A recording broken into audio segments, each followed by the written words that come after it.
Hello friends, welcome to our channel. நம்ம இன்றைக்கி cheesy chicken bread roll எப்படி செய்கிறதுன்னு பார்க்க போகிறோம்.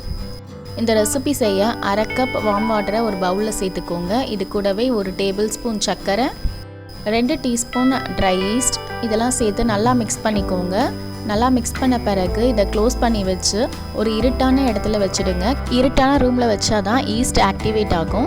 இப்போது ஈஸ்ட் 10 மினிட்ஸ்க்கு அப்புறம் நல்லாவே ஆக்டிவேட் ஆகிடுச்சு.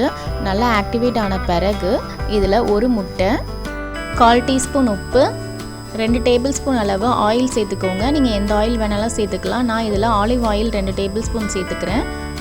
ஆயில் சேர்த்த பிறகு இதில் 2 கப் அளவு மைதா மாவு சேர்த்துக்கோங்க. மைதா மாவு சேர்த்த பிறகு இது போல் கையை வச்சு நல்லா மிக்ஸ் பண்ணிக்கோங்க. இது போல் ஒன்று சேர மிக்ஸ் பண்ணும்போது ஃபஸ்ட்டு ஒட்டுற மாதிரி இருக்கும். நீங்கள் இதை நல்லா பசைய கையில் ஒட்டாமல் வரும். இப்போ இதை ஒரு ஒர்க்கிங் பிளேஸ்க்கு மாற்றி 20 மினிட்ஸ்க்கு நல்லா பிசைஞ்சு எடுத்துக்கோங்க. இப்போ நான் நல்லா இந்த மாவு பிசைஞ்சு எடுத்துட்டேன். இது போல் கையில் ஒட்டாமல் நல்லா பிசைஞ்சதுக்கப்புறம் ஒரு பவுலில் ஆயில் அப்ளை பண்ணி இந்த மாவை வச்சு அந்த மாவு மேலேயும் ஆயில் அப்ளை பண்ணி இதை க்ளோஸ் பண்ணி வச்சு 1 ஹவருக்கு விட்டுடுங்க. இந்த 1 ஹவரில் நம்ம இதுக்கு ஸ்டஃபிங் ரெடி பண்ணிடலாம். ஸ்டஃபிங் ரெடி பண்ணுறதுக்கு ஒரு பேனில் 2 டேபிள் ஸ்பூன் அளவு ஆயில் சேர்த்துக்கோங்க. இதில் சீரகம் 1 டீஸ்பூன், இஞ்சி 1 டீஸ்பூன் அளவு கட் பண்ணி சேர்த்துக்கோங்க. 1 டேபிள் ஸ்பூன் அளவு பூண்டை நறுக்கி சேர்த்துக்கோங்க. இதெல்லாம் சேர்த்து ஒரு 1 நிமிஷத்துக்கு ஹை ஃப்ளேமில் வதக்கின பிறகு ஒரு பெரிய வெங்காயத்தை நறுக்கி சேர்த்துக்கோங்க. ஒரு 2 மினிட்ஸ்க்கு ஹை ஃப்ளேமில் வெங்காயத்தை வதக்கினா போதும். இப்போ 2 மினிட்ஸ் ஆகிடுச்சு. 2 மினிட்ஸ்க்கு பிறகு 400 கிராம் சிக்கன் பொடிசாக கட் பண்ணி எடுத்து வச்சுருக்கேன், அதை சேர்த்துக்கிறேன். சிக்கன் சேர்த்த பிறகு இது போல் நல்லா மிக்ஸ் பண்ணி விடுங்க. நீங்கள் மிக்ஸ் பண்ணி விடும்போது சிக்கன் இது போல் ஒயிட் கலரில் சேஞ்ச் ஆகும்.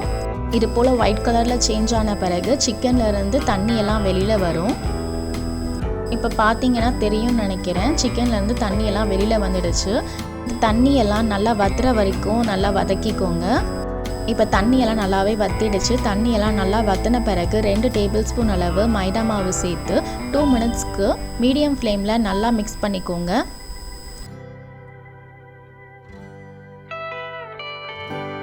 டூ மினிட்ஸ்க்கு வதக்கின பிறகு இதில் மசாலாலாம் சேர்த்துக்கலாம். கரம் மசாலா 1 டீஸ்பூன், மிளகுத்தூள் 1 டீஸ்பூன், உப்பு 1 டீஸ்பூன், சில்லி ஃப்ளேக்ஸ் 1 டீஸ்பூன், சீரகத்தூள் 1/2 teaspoon, oregano powder 1 teaspoon, soya sauce 1 teaspoon இதெல்லாம் சேர்த்து நல்லா மிக்ஸ் பண்ணிக்கோங்க. இதெல்லாம் சேர்த்து ஒரு 2 மினிட்ஸ்க்கு மிக்ஸ் பண்ணிக்கோங்க மீடியம் ஃப்ளேமில்.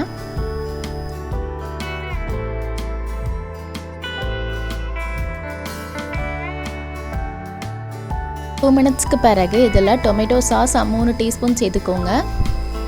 சேர்த்து இதை நல்லா மிக்ஸ் பண்ணிக்கோங்க. நல்லா மிக்ஸ் பண்ண பிறகு இதில் 1 கப் அளவு பால் சேர்த்துக்கோங்க. பால் சேர்த்ததும் இது போல் நல்லா மிக்ஸ் பண்ணி விட்டிங்கன்னா இது போல் நல்லா திக்காயிடும். 5 மினிட்ஸ்க்கு மீடியம் ஃப்ளேமில் குக் பண்ணிக்கோங்க. 5 மினிட்ஸ்க்கு பிறகு இதில் கொத்தமல்லி இலைகள் தூவி ஃப்ளேம் ஆஃப் பண்ணிவிடுங்க. இப்போ நம்மளுடைய ஸ்டஃபிங் ரெடி ஆகிடுச்சு. இப்போ 1 ஹவர் ஆகிடுச்சு. 1 ஹவருக்கு அப்புறம் நம்ம டோ நல்லாவே பொங்கியிருக்கு. இப்போ இதை ஓப்பன் பண்ணி பார்க்கலாம். ஓப்பன் பண்ணி இதை 2 ஈக்குவல் பார்ட்ஸாக நான் பிரிச்சுக்க போகிறேன். பிரிச்சதை ஒரு பார்ட் எடுத்து நான் சப்பாத்திக்கு உருட்டுறது போல் இது போல் உருட்டிக்கிறேன். இது போல் நல்லா ரோல் பண்ண பிறகு சென்டரில் ஸ்டஃபிங் வச்சு இதை அப்படியே கூட ஃபோல்ட் பண்ணி பேக் பண்ணி எடுத்துக்கலாம். நான் கொஞ்சம் பார்க்க அழகாக இருக்கணுன்றதுக்காக ஃபோல்டிங் கொஞ்சம் வேறு மாதிரி ட்ரை பண்ணலான் இருக்கேன்.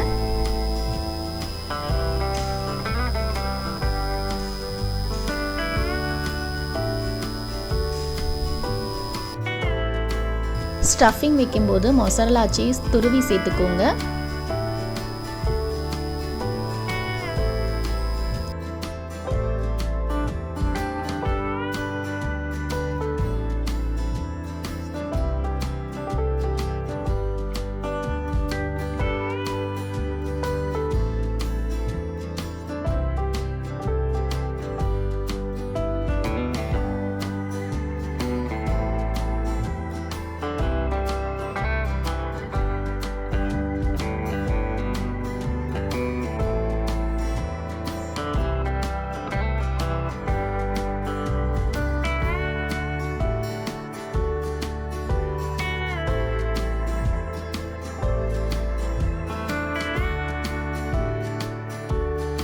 இது போல் ஃபோல்ட் பண்ண பிறகு ஒரு எக்கை நல்லா பீட் பண்ணி இது மேலே அப்ளை பண்ணிக்கோங்க. இந்த எக் வாஷ் நம்ம எதுக்கு பண்ணுறோம் அப்படின்னா, நம்ம மேல் பக்கம் நல்லா ப்ரௌனிஷாக வர்றதுக்காக இந்த எக் வாஷ் பண்ணுறோம். எக் வாஷ் பண்ண பிறகு இதில் வெள்ளை எள்ளு, ஆர்கானோ பவுடர், இது கூடவே சில்லி ஃப்ளேக்ஸும் நான் கொஞ்சம் சேர்த்துருக்கேன். இதெல்லாம் சேர்த்த பிறகு ப்ரீஹீட்டட் பண்ண அவனில் 180 டிகிரி செல்சியஸில் 25 மினிட்ஸ்க்கு பேக் பண்ணி எடுத்துக்கோங்க. இப்போ நான் பேக் பண்ணி எடுத்துட்டேன். பேக் பண்ணி எடுத்ததுமே இது சூடாக இருக்கும்போதே இது மேலே ஆயில் அப்ளை பண்ணிக்கோங்க. ஆயில் எதனால் அப்ளை பண்ணுறோம் அப்படின்னா, இது ஆறுனதுக்கப்புறம் நல்லா சாஃப்டாக இருக்கிறதுக்காக நம்ம சூடாக இருக்கும்போதே இது மேலே ஆயில் அப்ளை பண்ணிவிட்டு இது போல் ஒரு கிச்சன் டவல் போட்டு க்ளோஸ் பண்ணி வச்சுடுங்க. 15 மினிட்ஸ் கழிச்சு ஓப்பன் பண்ணி பார்க்கலாம். இப்போ 15 மினிட்ஸ் ஆயிடுச்சு. இப்போ நம்ம சீஸி சிக்கன் பிரெட் ரெசிபி சூப்பராக ரெடி ஆகிடுச்சு. இப்போ நான் உங்களுக்கு இதை கட் பண்ணி காமிக்கிறேன்.